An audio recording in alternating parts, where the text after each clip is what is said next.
Meus irmãos queridos, que Jesus continue a nos abençoar e que possamos passar momentos muito felizes a partir de agora.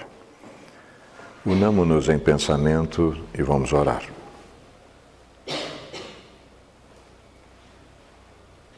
Mestre que ilumina nossas vidas, condutor do nosso processo ético-moral, da nossa evolução na direção do Pai Criador.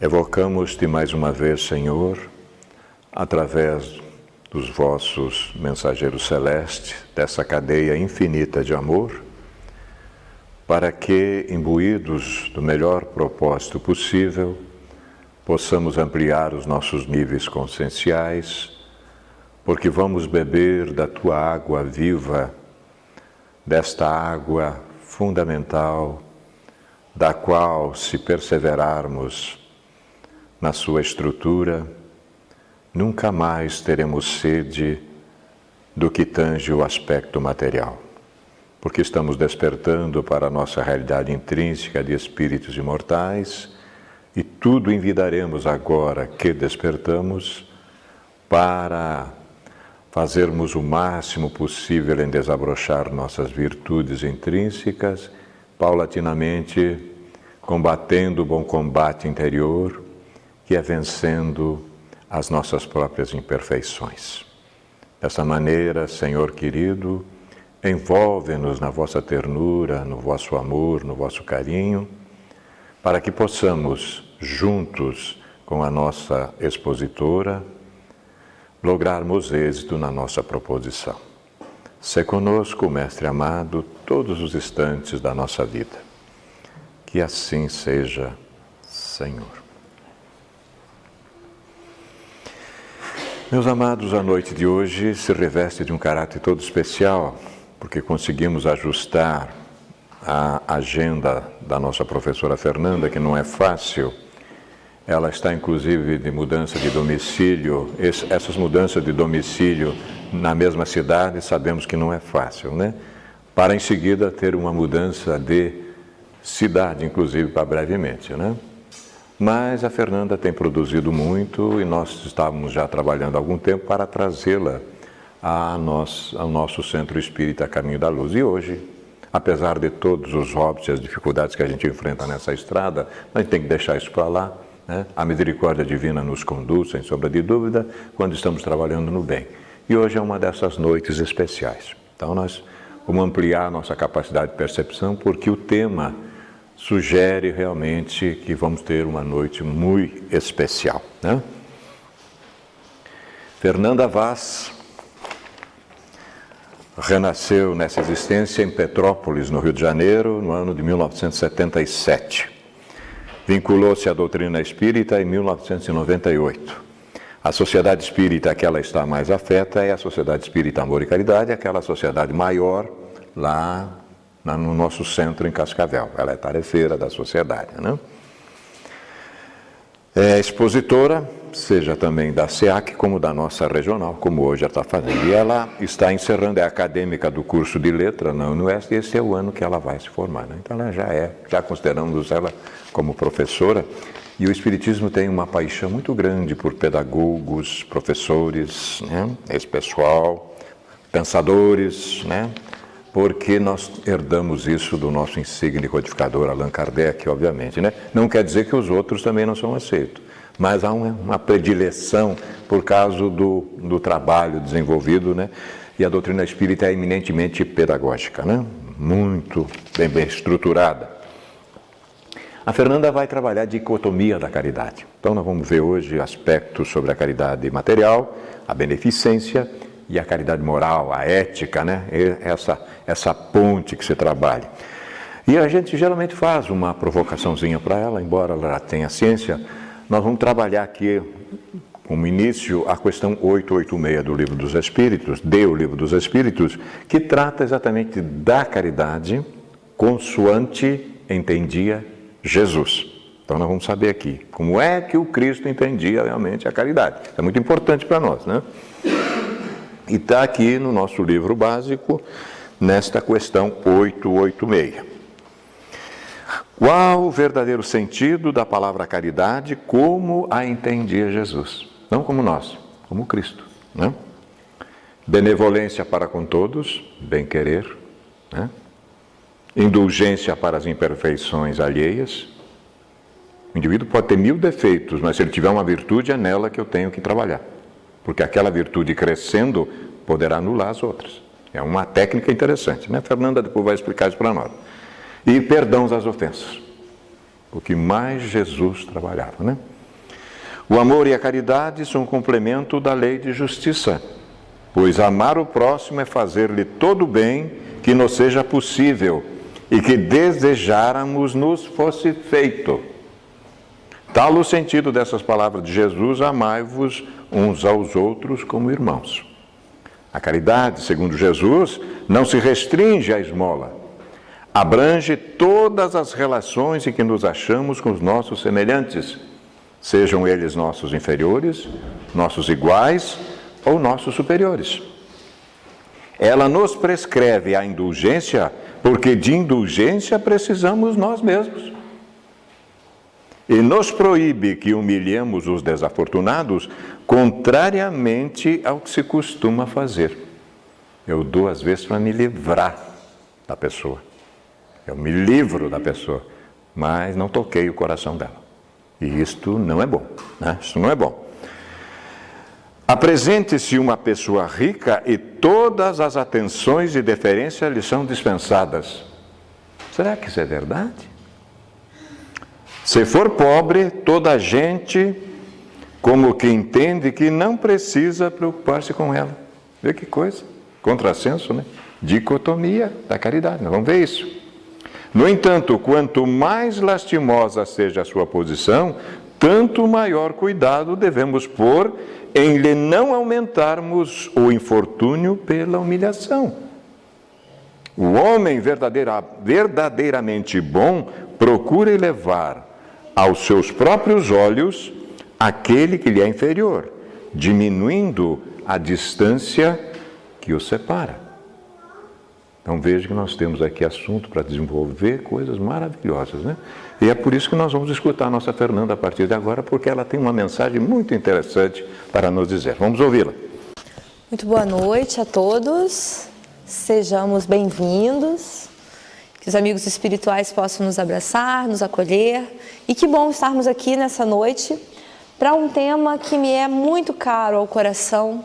É com muita alegria que eu falo da doutrina espírita e é com muita alegria que eu falo sobre esse tema da caridade, mas também pensando que é uma responsabilidade muito grande, porque a caridade é algo de todo momento, de todo tempo. Basta estarmos em contato com os nossos irmãos, que temos a oportunidade de exercitar a caridade. Então também é com uma responsabilidade, e as palavras que eu vou trazer para as nossas reflexões não são só para vocês, são para mim em primeiro lugar, é claro. Que os amigos espirituais nos ajudem e nos conduzam. Caridade material e caridade moral. Nós começamos com o título, a dicotomia é separação. Será que existe uma separação, um limite? De um lado a gente tem a caridade material e do outro a gente tem caridade moral. Será que existe esse limite certinho? Será que existe? Foi com base nessa inquietação, nessa pergunta, que me deu vontade de fazer um trabalho sobre a caridade. Quando é bom que a gente tenha o tema livre, que você escolhe em função daquilo que está te inquietando. E isso é bom, porque te traz algumas respostas, mas outras perguntas, e nos ajuda na vida. O objetivo é esse. A doutrina espírita está aí para nos ajudar. Com as nossas encrencas que a gente tem, que a gente encontra fora de nós, mas também as encrencas que estão dentro. Porque essas aí a gente leva. A gente pode mudar de casa, de cidade, mas a gente leva conosco. Então a doutrina veio para nos ajudar. Começamos, como não poderia ser diferente, e o Vanin já trouxe aqui como ele costuma chamar uma provocação, lá no Livro dos Espíritos. O Livro dos Espíritos é a base da doutrina. E se essa doutrina que nós abraçamos, que nos abraça, ela vem rememorar, ela vem relembrar a essência do Evangelho do Cristo, a essência, Então nós não podemos tirar do Espiritismo esse aspecto fundamental que é a presença de Jesus. Espiritismo sem Jesus não é espiritismo completo. Então, não poderia ser diferente. Para falar desse tema, nós buscamos essa pergunta que o Vanin leu. Como é que Jesus entendia a caridade? Porque como o Vanin entende a caridade, pode ser um parâmetro para mim num determinado momento. Mas é um parâmetro para agora, um momentâneo. O nosso modelo, o nosso guia, o nosso maior parâmetro é o Cristo. E nesse ponto, a doutrina espírita ela não é melhor do que nenhuma outra religião. Porque o parâmetro é o Cristo. Então Kardec fez essa pergunta. O codificador fez a pergunta para os espíritos: como é que Jesus entendia a caridade? Benevolência para com todos, indulgência para com as imperfeições dos outros e perdão das ofensas. 3 grifos, 3 palavrinhas. Benevolência, indulgência, perdão. Fácil, muito fácil, né? A palavra. Porque na prática a gente sabe que não é assim. Kardec desmembra essa questão. Aqui é a pergunta, 886. E dentro do que o Vanin fez, o comentário que ele leu na íntegra, você leu na íntegra a questão do comentário de Kardec? Eu vou destacar alguns trechos aqui para as nossas reflexões. A caridade, palavras de Kardec, a caridade, segundo Jesus, ela não se limita, ela não se restringe à esmola, ou seja, a caridade material. Abrange todas as relações em que nos achamos com os nossos semelhantes. Sejam esses semelhantes os nossos inferiores, iguais ou superiores. Então nós estamos no dia a dia nosso, dentro da casa espírita, dentro do templo religioso onde a gente frequenta, na nossa casa, no trabalho, no trânsito, na padaria que a gente vai comprar um pão, no mercado, quando a gente vai pagar uma conta lá no banco. As crianças, os adolescentes, os adultos também que estão na internet, estamos em contato com o outro. Hoje mais do que nunca, né? Estamos aqui e estamos falando pelo Skype com o nosso irmão, nosso filho que está em outra cidade. Então nós estamos em contato com as pessoas todo o tempo. E a caridade, segundo Jesus a compreendia, tem a ver com isso, tem a ver com esse contato.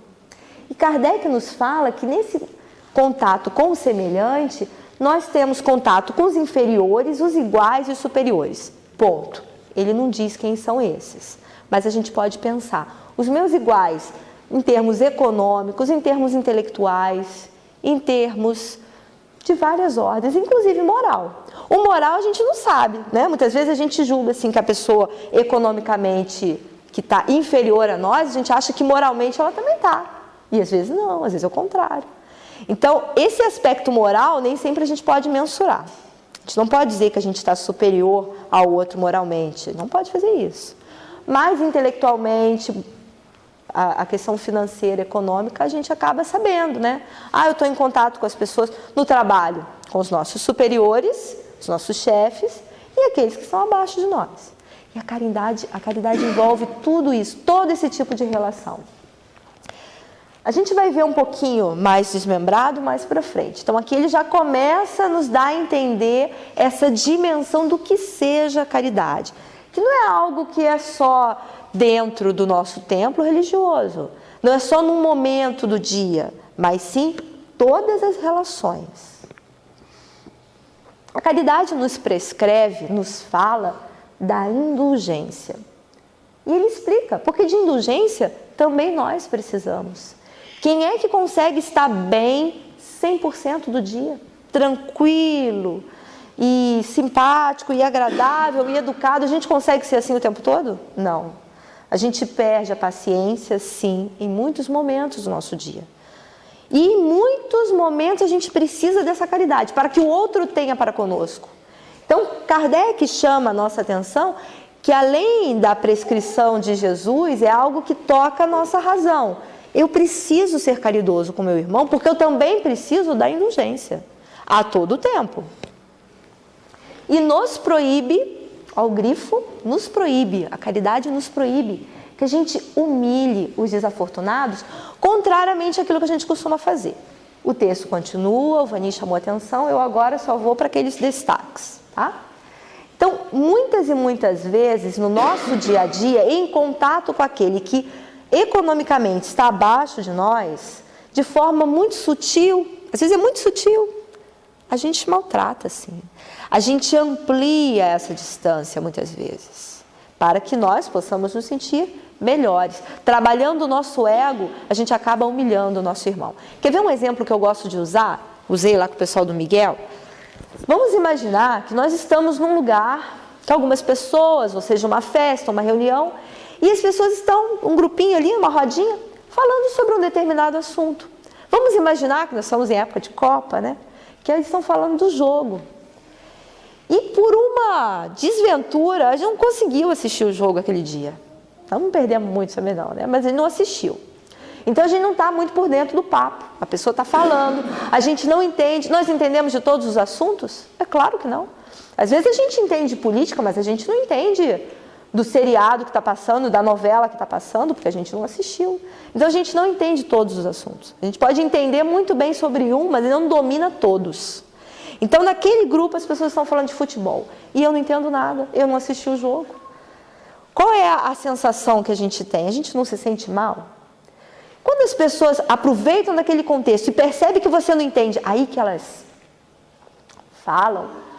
É para imaginar uma situação concreta, eu estou dando um exemplo aqui do futebol, tá? Você está num lugar onde as pessoas estão falando sobre um assunto, pode ser política, pode ser novela, pode ser qualquer coisa, pode ser religião, e você não conhece o assunto, você não se sente constrangido? Você se sente, claro. Então vamos imaginar como é que o nosso irmão muitas vezes não se sente quando a gente faz isso, porque a gente também se coloca na outra posição. Acontece. Então é mais ou menos nesse caminho que Kardec já está chamando a atenção. O homem verdadeiramente bom, aquele que está buscando, inclusive, ser bom, entendendo esse bom minúsculo, porque Jesus não aceitava o título de bom, né? Esse homem procura elevar aquele que lhe é inferior, diminuindo a distância que os separa. De repente vocês não conhecem, mas eu conheço, e a gente também já se colocou nessa situação. Quantas vezes, de forma muito sutil, a gente vai e aumenta essa distância. Eu sei que o meu irmão é inferior a mim, quesito econômico, e eu dou um jeito de me colocar numa situação em que eu vou aumentar essa distância que já existe, vou dar evidência para isso. É claro que ele vai se sentir mal. E é claro que isso é falta de caridade. Às vezes acontece, né, de você estar numa situação e isso acontecer flui naturalmente. É diferente. Aqui ele está chamando a atenção para as vezes em que a gente não diminui essa distância. O homem verdadeiramente bom, aquele que busca ser bom, busca ser caridoso, conforme entendia Jesus a caridade, ele procura diminuir, suavizar essa distância. Que eu repito, ela muitas vezes ela é financeira, é intelectual, mas ela não é moral. Muitas vezes aquele companheiro que está conosco ali num diálogo, num trabalho, uma coisa que a gente está fazendo ali, ele moralmente é superior a nós. Mas nós, porque temos um carro melhor ou uma roupa melhor, em relação a ele, porque se a gente olhar para cima a gente vai ver que tem outros que estão numa situação até melhor do que a nossa, com um carro maior do que o nosso. Não é assim que acontece na sociedade, no dia a dia?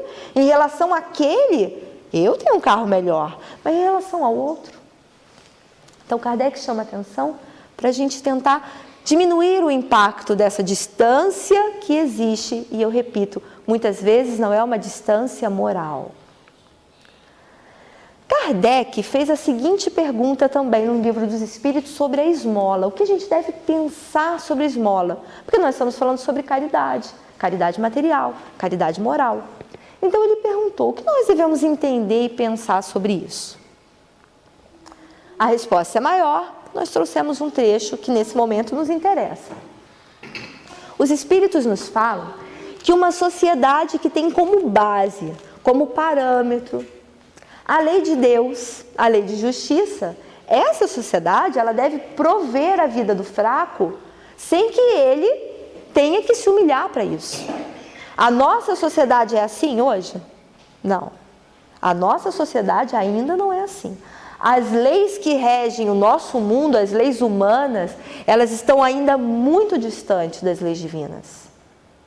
Se a gente for fazer uma visitinha rápida na delegacia, as pessoas que estão lá aguardando, quem são aquelas pessoas que estão lá?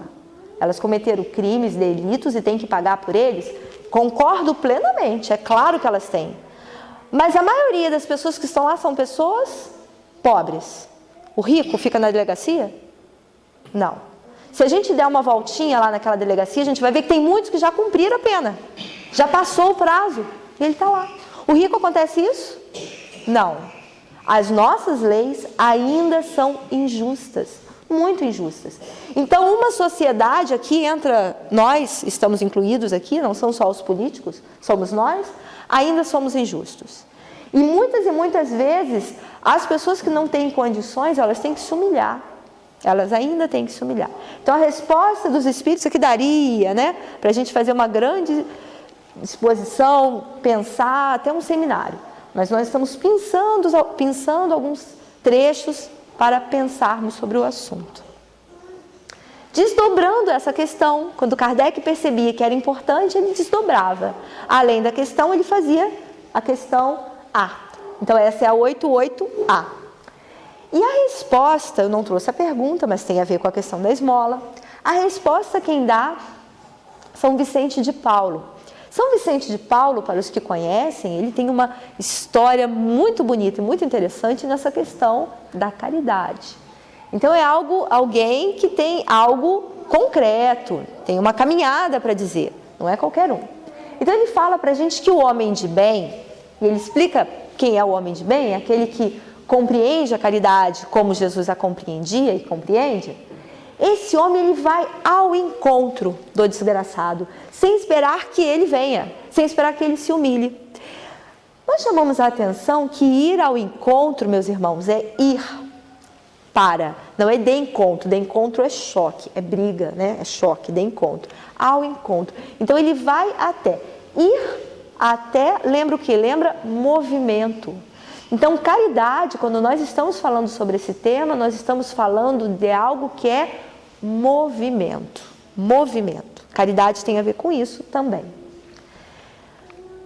Mais para frente a gente vai ver um pouco mais sobre esse ir ao encontro.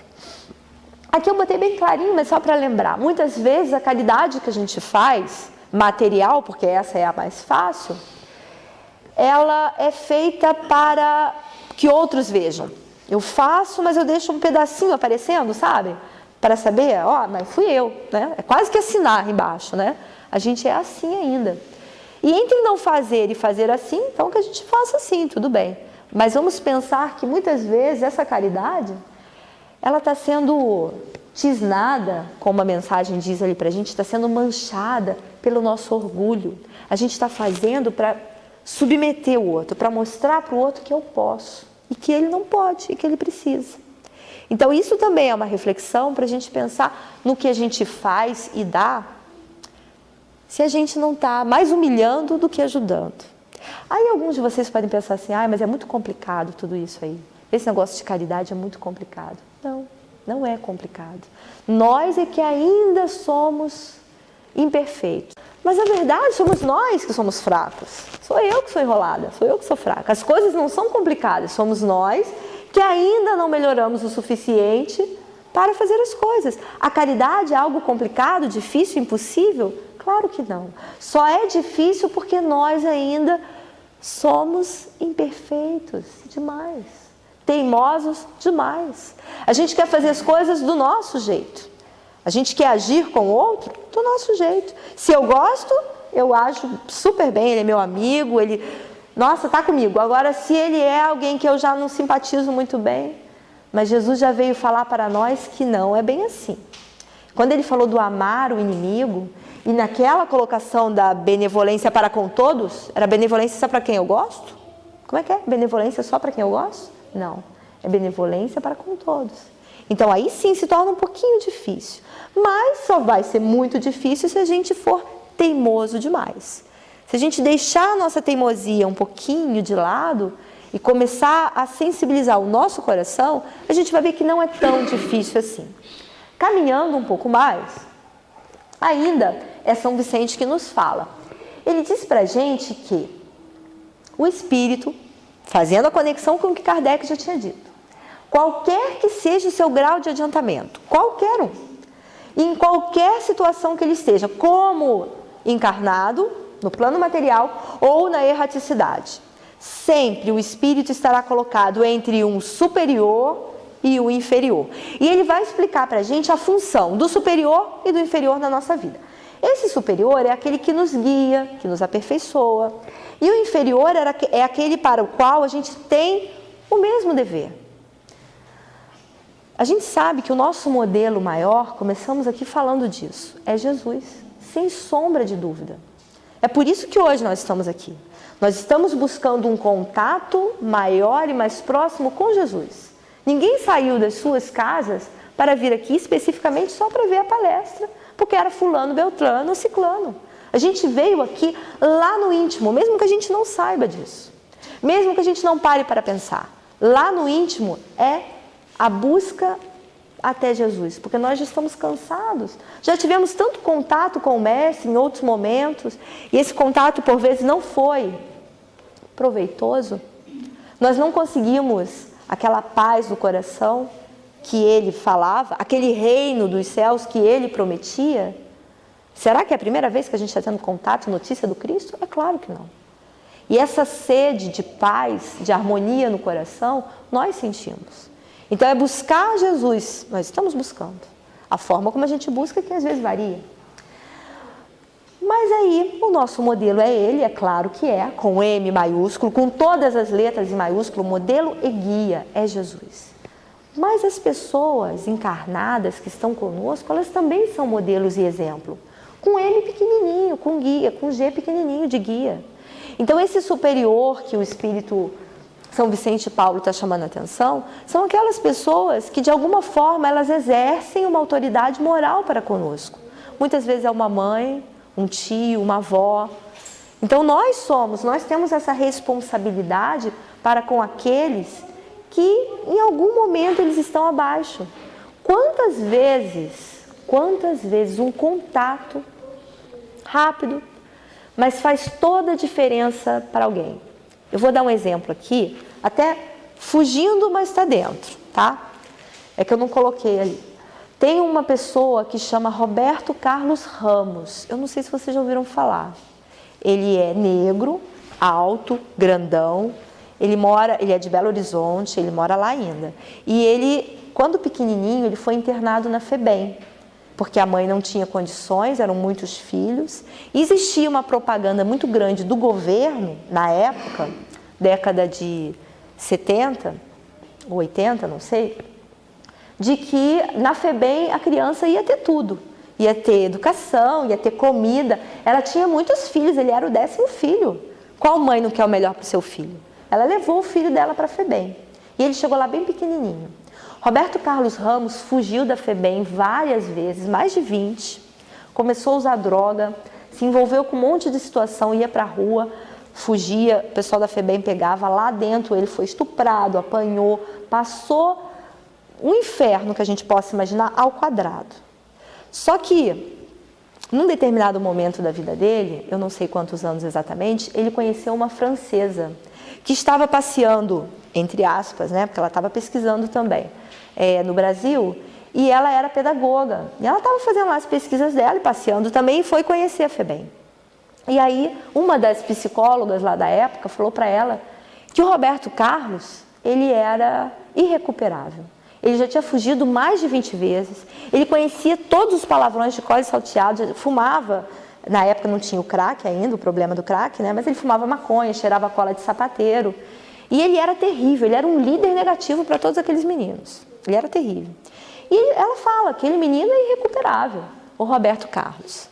E a francesa, que não acreditava em casos irrecuperáveis, ela quer conhecer. Já que ele é irrecuperável, né? Eu quero conhecer esse menino.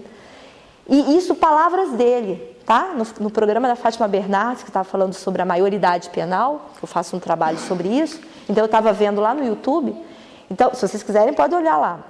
O programa da Fátima Bernardes, o programa chama-se Encontro, né, eu acho, e era sobre a maioridade penal, a discussão. E dentre os convidados estava o Roberto Carlos Ramos. E ele falou, vocês sabem o que eu ouvi? Por favor e obrigado? Ele falou, eu nunca tinha escutado isso. O olhar da francesa, o por favor e o obrigado dela, nossa, Foi assim uma luz para ele. Ele mudou radicalmente naquele momento? Não. Ali foi o primeiro passo. Mas ali foi crucial. Tanto foi que já se passaram quantos anos e ele lembra disso e ele fala. Então, por que eu trouxe o exemplo do Roberto Carlos, que é real? Né? Aí depois disso ele foi adotado pela francesa, estudou, foi para a França, voltou para trabalhar na FEBEM, não aguentou ficar lá, né? E adotou. Ele adotou acho que uns 15 meninos, ele tem um monte de filho. Ele adotou os meninos, porque é algo que ele sentiu que ele poderia fazer, com toda a dor que ele teve. Porque ele mesmo diz, ele foi estuprado, ele apanhava, ele era humilhado lá, ele não tinha nome na FEBEM. Ele tinha um número, era o 00 não sei das quantas, ele não tinha nome. Ele dizia que ele passava nos lugares, quando ele fugia, ele ia para a rua, e ele via um espelho assim, aí ele via ele, os outros meninos, e ele dava um tchau, porque ele não sabia quem era ele. A identidade, ele não sabia. Na FEBEM não tinha espelho, ele era tratado pelo 00 não sei das quantas. Tá? Eu estou trazendo isso aqui para a gente ver que às vezes pequenas coisas, porque a gente às vezes pensa que é muito grande, mas para eu fazer caridade eu tenho que ter dinheiro, mas eu tenho que estar na prefeitura, eu tenho que ser prefeita. Não, a caridade são pequenas coisas, desde que feitas com o nosso coração. Eu tenho absoluta certeza que essa francesa, quando ela esteve diante do Roberto Carlos, ela soube, como Kardec coloca ali, ela soube vencer aquela distância. Olha a distância que existia entre a francesa e Roberto Carlos. Olha a distância cultural, porque a gente sabe que a França tem toda uma cultura de leitura, de intelectualidade que nós aqui no Brasil não temos, é fato. Tinha essa distância econômica, ela era muito mais rica do que ele era um menino de rua, né? O que mais que tinha de diferença ali? Cor, porque ele era negro, ela era branca. Sabe o que ele diz nas palavras dele? Eu gosto de ouvir as palavras da pessoa, né? Ele diz assim, que ela não se importou com os piolhos que pulavam da cabeça dele, não se importou com as melecas que estavam escorrendo. Ela falou, por favor, obrigado. Chamou ele pelo nome. Isso fez diferença. Eu estou trazendo esse exemplo que nem estava no script, porque foi algo que eu vi recentemente, né? A entrevista lá dele, do debate, para mostrar para vocês e para mim que às vezes são pequenas coisas, desde que feitas com o coração. Mas continuando um pouco mais. Sede, pois, caridosos, ainda é um convite, porque a doutrina não nos impõe, a doutrina nos convida, assim como Jesus. Jesus, quando esteve conosco, ele impunha alguma coisa? Ele falou para a mulher adúltera, agora minha filha, você pare de vida, mude de vida, pare o que você fazia, venha e me siga, se torne uma cristã. Jesus falou isso para ela? Não. Jesus, ele chegava para as pessoas e falava, não, agora você tem que ser cristão. Ele nem usava esse nome, porque não existia ainda esse nome. O nome, a expressão foi cunhada, foi trabalhada bem lá na frente depois, por Lucas. Então Jesus, ele não impunha, ele convidava, e pela autoridade moral dele, ele atraía e continua atraindo. E eu repito, é por isso que a gente está aqui hoje, né? Em busca desse magnetismo do Cristo. Sede, pois, caridosos, praticando não só a caridade que vos faz dar friamente o óbolo, a esmola, o dinheiro que tiramos do bolso para dar para aquele que ousa pedir, mas praticando, sobretudo, a caridade que nos leve de novo ao encontro das misérias ocultas.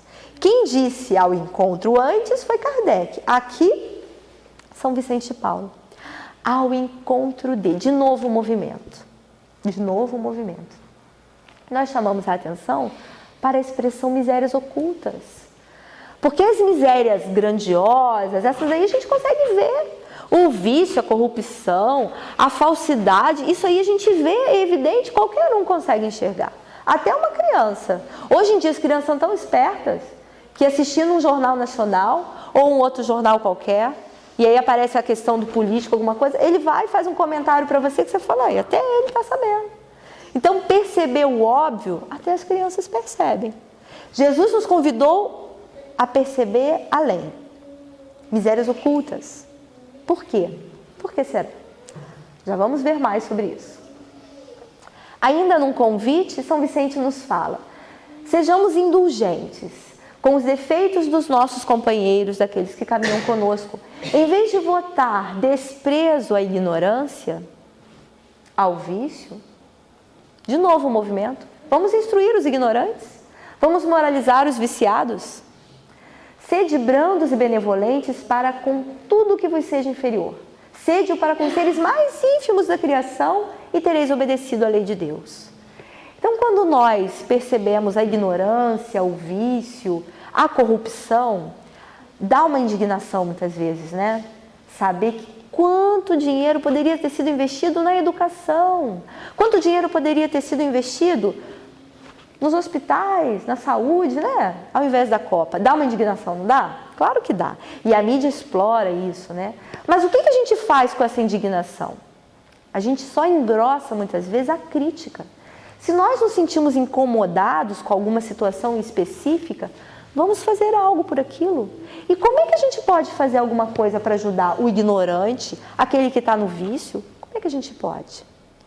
Se o que me toca, uma das coisas, e eu estou falando de algo que é o que me toca, é saber que um irmão, um companheiro, que às vezes eu nem conheço, ele está se autodestruindo pelas drogas, se isso me incomoda, se isso queima dentro de mim, que um copo transparente, né, pensando na cachaça, pensando na cerveja, ou pensando no cigarro lá da maconha, ou pensando num pó branco, ou pensando na pedra do crack, qualquer droga que seja, se me incomoda saber que aquele negócio consegue ser mais forte que um irmão meu, derrubando, botando ele abaixo de zero, fazendo com que ele se degrade, se humilhe, muitas vezes se prostitua, roube por causa da droga, por causa do vício, se isso me incomoda, vai adiantar eu só criticar o vício dele?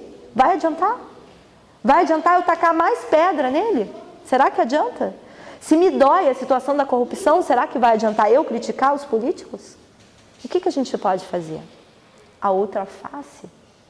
A outra face. E cada um de nós individualmente vai saber qual é o teor dessa outra face que a gente pode dar. Avançando um pouco mais. Opa! Aqui. Recorrendo ao Evangelho. Não poderia ser diferente. Quando nós trazemos um tema à luz da doutrina espírita, nós também precisamos trazer o Evangelho, que não é simplesmente o Evangelho segundo o Espiritismo. É o Evangelho como um roteiro. Emmanuel nos apresenta ele assim. Em 1948, num livro chamado Caminho, Verdade e Vida, o benfeitor Emmanuel, pelo médium Francisco Cândido Xavier, nos apresenta o Evangelho de uma forma diferente, não um livro, mas um roteiro imprescindível para a casa espírita, aqui para Capitão só? Lá para Cascavel? Não. Um roteiro para legislar, para administrar, para servir e para obedecer. Isso quer dizer que é um roteiro para a vida. O Evangelho é um roteiro para a vida, não é um roteiro para a gente ficar no nosso templo, na nossa religião, que todas são importantes. E a gente sabe que a salvação não está nelas, mas sim no que a gente faz a partir delas. Então, recorrendo ao Evangelho, nós pegamos o Evangelho segundo o Espiritismo, que é um livro. Mas nós não nos limitamos ao livro, né? Está lá no Evangelho segundo o Espiritismo, no capítulo 13, o item 9, quem assina a mensagem é a irmã Rosália. E o nome do item é a caridade material e a caridade moral. A irmã Rosália começa o texto dela, a mensagem belíssima, de uma delicadeza. Ela começa nos lembrando algo que a gente conhece, que a gente já ouviu falar. Amemo-nos uns aos outros e façamos ao outro aquilo que nós gostaríamos que eles fizessem para conosco. É algo conhecido, né? Conhecido nosso. Ela fala que toda a religião e moral se acham encerradas, estão presentes nesses dois pontos. Todo o resto é acessório, importante, mas acessório. Então, amar quer dizer o quê? É sentimento. E fazer ao outro é ação e atitude. E isso aqui a gente tem N oportunidades no nosso dia a dia para exercitar. N oportunidades. Ontem assistindo o jogo, aquele jogo que foi um balde de água fria, que foi uma tragédia nacional e o que é pior, internacional, né? assistindo o jogo. A gente não tinha a oportunidade de exercitar a caridade? O que vocês acham? Tinha ou não tinha? É claro que tinha. Mandar as minhas vibrações negativas para aqueles meninos lá que estavam atônitos, adiantava alguma coisa? É o primeiro impulso? Claro que é. Mas ficar no primeiro impulso, gente, isso é na época que a gente respondia lá dos animais. O animal que é assim, é por instinto, ele não pensa. Então, o primeiro impulso pode ser o de julgar, pode ser o de falar. Não sejamos hipócritas, né? Então, a gente tem que admitir. Só que a gente tem que parar para pensar. Eu estava com meu filho assistindo com meu marido, né? E aí meu filho começou a querer chorar. Eu falei, você pode chorar. Você chora à vontade. Quer chorar, chora. É o teu direito, né? Mas pensa, imagina você lá, Pedro. O nome dele é Pedro. Eu falei, imagina você lá. Eles ficaram atônitos. Nós estamos aqui, nós também estamos atônitos, né? Então, assim, a gente tem que parar diante da vida em muitos momentos e pensar, peraí, fazer ao outro aquilo que eu gostaria que fizesse é tentar me colocar no lugar dele. Nós teríamos 100% de garantia, você, nós, tá? Falando para nós que estamos aqui dentro. Teríamos condições de ganhar aquele jogo? Se fôssemos, né, jogadores de futebol, claro, né? Tá? Será que você lá, como jogador de futebol, será que você teria condições? Não sei. Será que você também não levaria aquele baque que eles levaram, aquele apagão? Não sei. Então, se colocar no lugar do outro o tempo todo. Isso não quer dizer que a gente não tenha que ver, que a gente tem que ser ingênuo e achar que está tudo bem, o político está lá roubando e está tudo bem. Não, não é isso. Aí nós estamos indo para o extremo da coisa. É ter a coragem de dar a outra face. Se o político está roubando, então eu não vou ser desonesto? Lógico que não. Porque qual é a autoridade moral que eu tenho para cobrar dele se eu também estou fazendo igual? Né? Em várias situações da vida da gente. Avançando um pouco mais, no item A beneficência, também no Evangelho, o Espírito Adolfo, bispo de Argel, nos fala aqui, compreendendo essas obrigações que nós temos para com os nossos irmãos, é o convite, compreender a obrigação que nós temos para com os nossos irmãos. Movimento, ide ao encontro. Terceira vez que aparece a expressão. Kardec, São Vicente e agora Adolfo. Ide ao encontro do infortúnio. Ide em socorro, sobretudo das misérias ocultas, por serem as mais dolorosas. De novo, misérias ocultas. Perceber a aparente, a violência, todo mundo percebe. Agora, perceber as misérias ocultas e tentar me colocar numa condição do que eu posso fazer. Grandioso, algo grande, não. Vamos lembrar do exemplo lá da francesa. Às vezes é uma palavra de educação. Às vezes é um olhar. Às vezes é um gesto que vai fazer toda a diferença para aquele ser. E muitas vezes eu nem vou ter mais contato com ele. Mas eu fiz a diferença. Porque não foi assim com a gente em algum momento? Quantas vezes? Se a gente buscar pela nossa memória, na nossa história, na escola, fora da escola, uma pessoa que fez toda a diferença. Porque naquele momento ela teve uma palavra, um olhar, um abraço, um gesto que fez diferença, sim. Isso é caridade. Caridade é o contato no dia a dia. E, sobretudo, tem a ver com o coração. E quando ele fala dessas misérias ocultas, nós destacamos misérias ocultas, porque são as mais dolorosas. E nós acrescentamos as mais difíceis. É claro, são ocultas, né? São as mais difíceis de serem percebidas, porque elas exigem de nós um movimento contrário ao egoísmo. Movimento contrário. Porque quando eu só levo em consideração o meu umbigo e o meu mundinho, dá tudo bem, não me incomodo. Tem gente lá no cadeião, não me interessa, não é meu filho. É teu filho? É teu filho, Cecília? Não é, né? O teu está em casa, o meu está em casa. Né? O teu está viajando. Não é meu filho que está lá no cadeião. O que? Lá no Sense, unidade socioeducativa, são adolescentes, mas eles são infratores, eles são criminosos. Não tem nada a ver com isso. Será que não? Nós aprendemos com Jesus, não foi nem com a doutrina espírita, nós aprendemos com Jesus, que nós somos filhos de Deus. Nós somos filhos de Deus. A gente já tinha uma noção disso na época de Moisés, mas a gente não tinha muita certeza. A gente se colocava mais como aquele que temia o Senhor.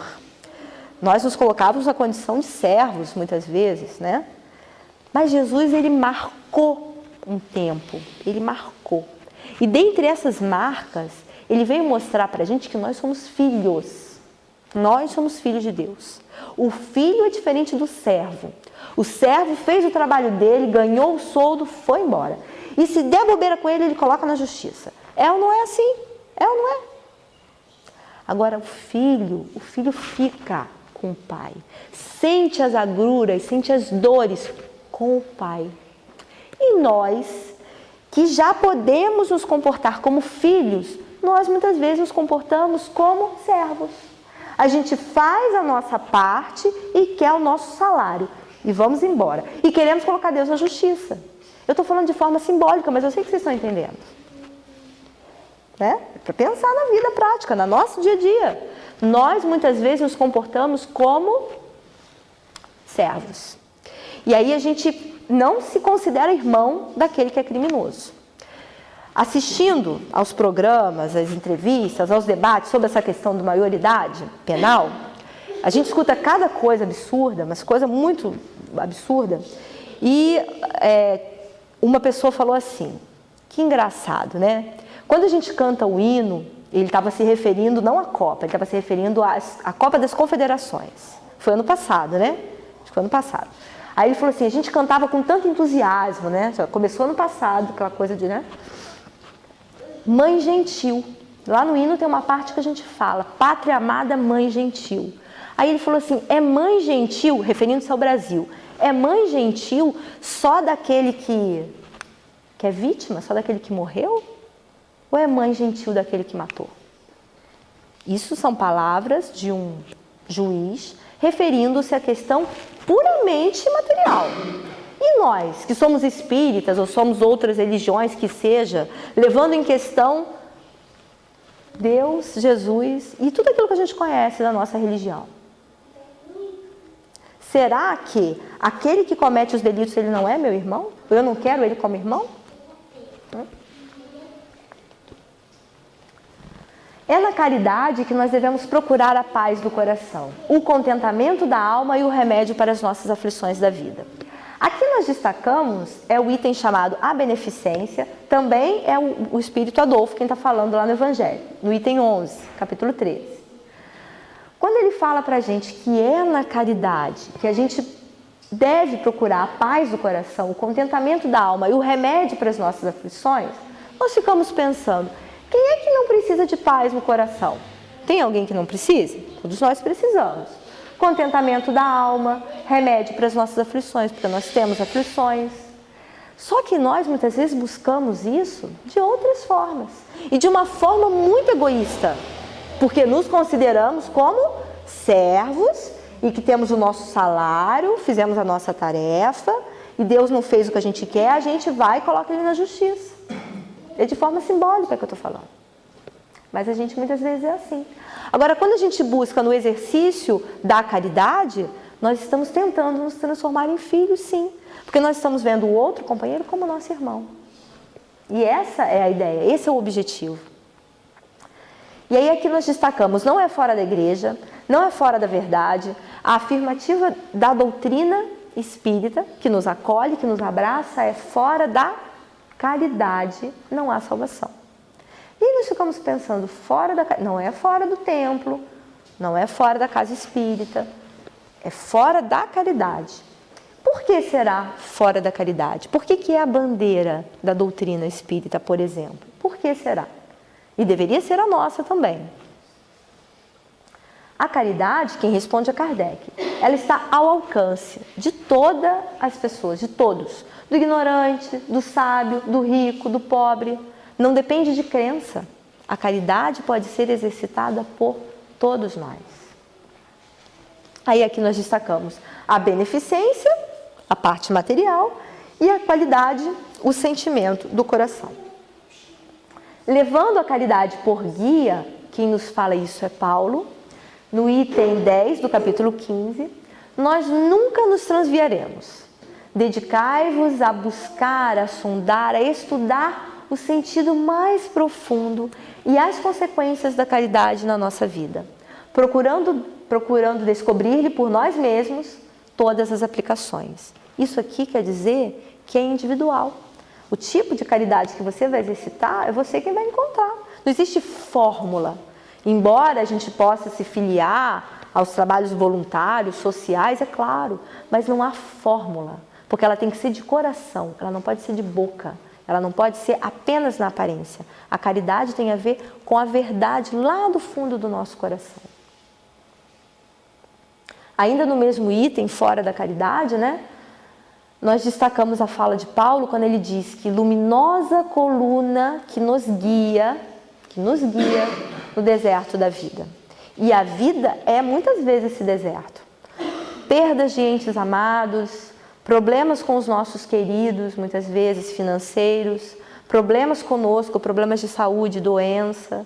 A vida muitas vezes, física, material, é uma espécie de deserto. Nós nos encontramos numa espécie de deserto, porque aqui não é a nossa verdadeira morada. Aqui nós não estamos a passeios. Muitos de nós não queríamos estar aqui. Muitos de nós queríamos ficar no plano espiritual, mas precisamos reencarnar. E aqui estamos. E a caridade, ela é e pode ser esse guia, essa luminosa coluna que nos guia quando nós estamos aqui. Todos aqueles que praticam a caridade são discípulos de Jesus, sem embargo da seita a que pertençam. É o item fora da caridade, não há salvação.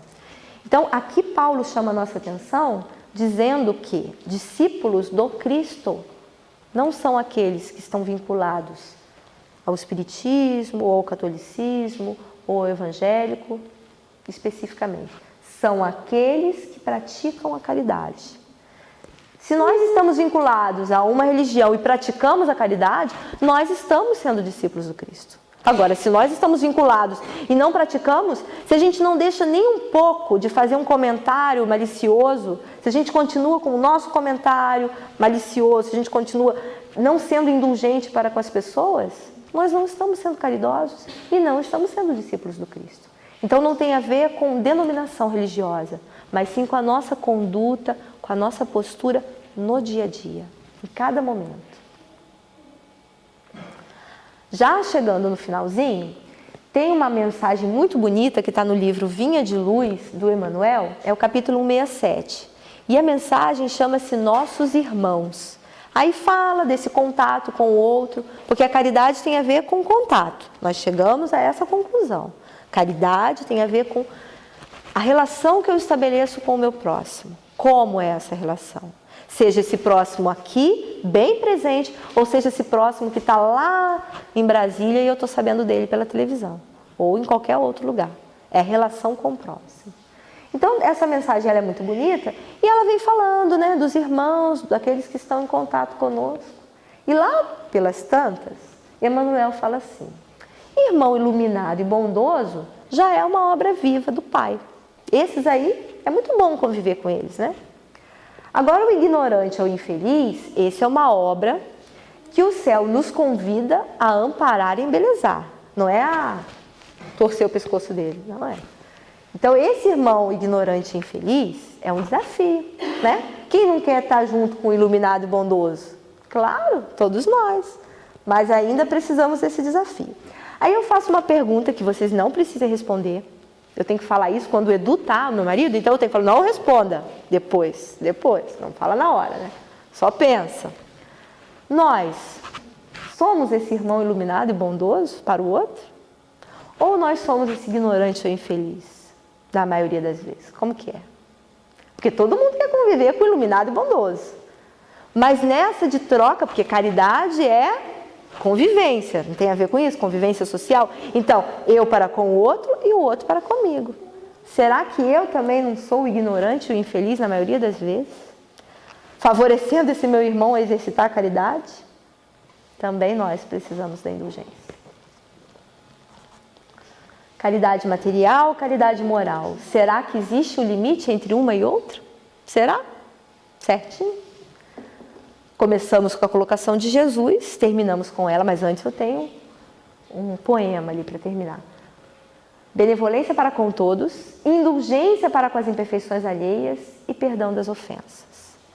Quando Jesus falava, a resposta dos espíritos pensando em Jesus, né? Benevolência, indulgência e perdão, como é que eu vou ser benevolente se eu posso ajudar materialmente e não ajudo? Estou sendo benevolente? Como é que eu vou ser indulgente falando mal da minha vizinha? Ela tem os defeitos dela lá, mas como é que eu vou ser indulgente falando mal dela? Será que eu também sou um primor?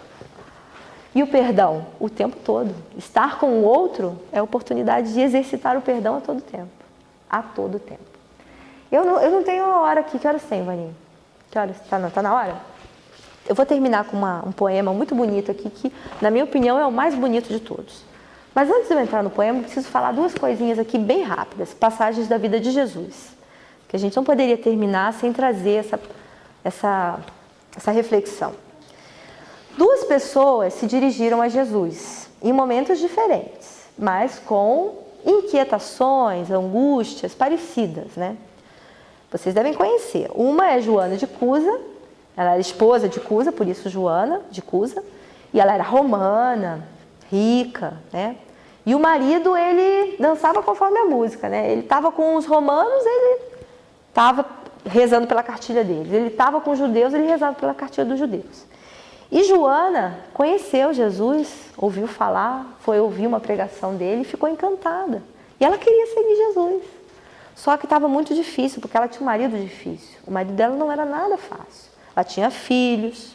E ela foi buscar Jesus com essa inquietação. Vamos congelar a história. A outra pessoa. A outra pessoa é o moço rico, que a gente também conhece. Que foi buscar Jesus também. Ele era um moço rico, eu não sei a nacionalidade dele, mas eu acho que ele era judeu. Ele foi buscar Jesus, querendo seguir Jesus, querendo o reino dos céus, querendo seguir Jesus. Só que ele tinha uma corrida de biga no dia seguinte. E Jesus primeiro pede para ele, né? Fala assim, você segue os mandamentos? Ele falou, todos, os 10. Honra pai e mãe, não roubo, não mato. Ele era judeu. Então ele seguiu tudo, eu sigo tudo, mestre. Aí Jesus falou, então tá, já que você segue tudo, então, os 10 mandamentos, né? Então agora você vende tudo que você tem e me siga. Ele foi buscar a pergunta, Jesus falou para ele.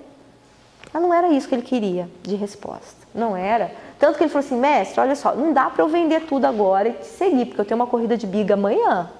Eu vou ganhar a corrida, eu vou submeter os romanos, ele era judeu. E aí sim eu te sigo, aí eu vendo tudo e te sigo. A resposta de Jesus foi diferente para o moço rico e para Joana. Sabe o que ele falou para Joana? Quem lembra da história? Ele fala, Joana, volta para o teu marido. Mas ela não queria ouvir isso também. Como o moço rico, ela não queria ouvir isso. Ela queria ouvir talvez o que ele falou lá para o moço rico, vende tudo e me segue. Ela nem ia vender nada porque ela não tinha, mas ela ia deixar marido, filho, tudo ia seguir Jesus. Onde que eu estou querendo chegar com essas duas histórias? Duas pessoas diferentes que foram buscar Jesus com inquietações parecidas. E Jesus dá resposta diferente para cada uma delas. Joana, mais tarde, vai saber, ela volta para o marido, cuida de Cusa, que é o marido, filho. O marido morre, ela fica viúva, fica pobre, tem que trabalhar, se submeter, se humilhar, era uma romana. E só mais lá na frente ela vai entender como ela ia ser fiel a Deus. Ela se deixa imolar, ela vai para o sacrifício junto com o filho, lá na frente. Então, naquele momento era a hora dela seguir Jesus, ali, literalmente. Antes, seguir Jesus era no lar. Era essa a mensagem de Jesus para ela. E para o moço rico já era o contrário. Jesus sabia que ele ia morrer fisicamente, o corpo dele. Jesus sabia que ele ia perecer naquela corrida. É por isso que ele fez aquela proposta. Se nós aguçarmos o nosso ouvido e apurar o nosso sentimento, o nosso coração, a gente vai entender o que a vida está pedindo de nós. Se é a caridade material, naquele momento, ou se é a caridade moral, a todo tempo, que a gente pode fazer e como a gente pode. Eu agradeço com todo o meu coração, com todo o meu carinho. E vou terminar com um poema mais lindo e que tem a ver com essa história. Lá no finalzinho tem a ver. O poema mais lindo sobre a caridade que eu conheço. Ainda que eu falasse todas as línguas dos homens e a língua dos próprios anjos. Se eu não tiver caridade, serei como o bronze que soa e um símbolo que retine. Ainda quando eu tivesse o dom da profecia, que penetrasse todos os mistérios e tivesse perfeita ciência de todas as coisas, ainda quando eu tivesse toda a fé possível, até o ponto de transportar montanhas, se eu não tiver caridade, nada sou. E quando houvesse distribuído os meus bens para alimentar os pobres, beneficência, e houvesse entregado o meu corpo para ser queimado, sacrifício da vida física, lembrando dos dois personagens que buscaram Jesus, se eu não tivesse caridade, tudo isso de nada me serviria. Paulo, no capítulo 15, no item 6, o gigante do Espiritismo, Paulo. Muito obrigado, que o Mestre Jesus abençoe, ilumine e fortaleça a cada um de nós.